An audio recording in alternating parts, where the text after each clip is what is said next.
Ito yung mismo na namin natin puto at saka misuman at saka empanada. Tapos sa kakain ako, nakusubugan natin ng puto. Kaso nga lang unang araw mismo sa may Danau City sa Cebu or Subo. Naghanda si Mama, pati si Ate Miguel, nangaalis na kami. Pupunta kami mismo sa bahay ni Ate Gina. Kasama mismo si Tita Pura. Sana abot ng bucket list mo. Si Ate at Kuya, punta kami mismo sa Budingalan Aurora noong May 2024. Kasabay ng pagkasyon sa tag-init. Wala muna silang kasama, si Ate Miguel, pati ang nanay ko, pati sa akin, magstay muna dito sa Pasay City kasi wala kasama dito.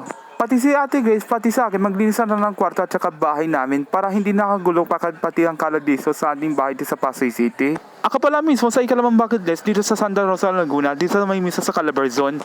Una, sa Santa Rosa, Laguna, sa may Novali Part, sa may Santa Rosa, Laguna. Pati mismo sa mga students, pati si Ma'am Carol, pati sa Ma'am Magulang, patungong Santa Rosa, last June 4, 2022. Pati kasama si Ma'am Carol, pati ang suspect students, nakasakay na ako ng van. Nakasakay ng van mula Pasay hanggang Santa Rosa. Dati pa mismo sa kanya noong 2019, noong Biyernes Santos, magsiswimming kami sa Cabuyao, Laguna. Kasama ang pamilya natin noong Good Friday or Biyernes Santo habang ng Holy Week. Ikalawang bucket list naman sa may Mesa Eco Park sa Quezon City. Kaso nga lang, July 22, hindi nakapunta ng concert sa may beloved concert kay Bel Mariano pala. Kaso nga lang, wala siyang pera pabili ng ticket. Kaso sayang lang.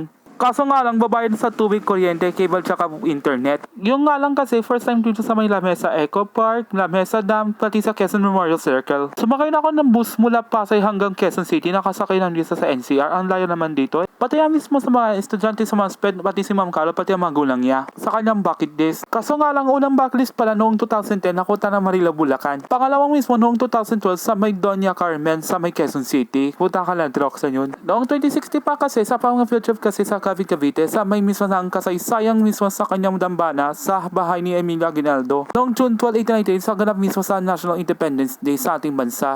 O masakan lang misa kasi nag-link na kasi kasama si Tita Pura, pati yung nanay ko, pati sa akin, pupunta sa mismo sa simbahan ng Santo Tomas de Villanueva.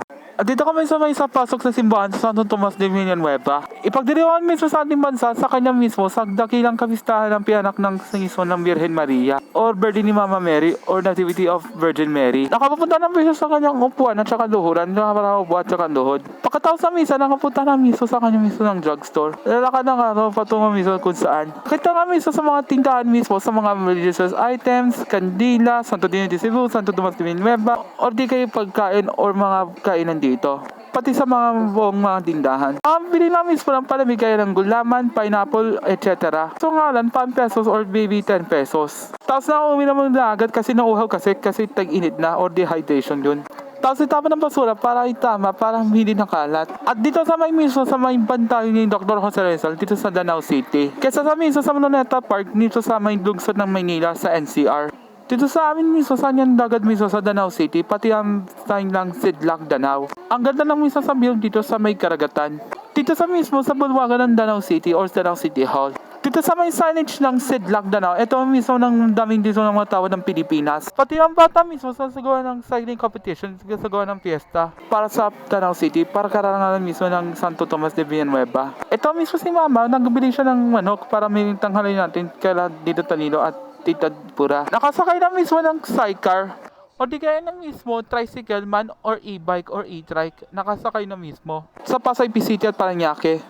Ito yung bahay namin ni Mama, ito ang kanyang pinanak sa may PG Almedros, Barangay Suba. Silipin natin ng oras, 12:05 na punta ka kala dyan para tanghalian na.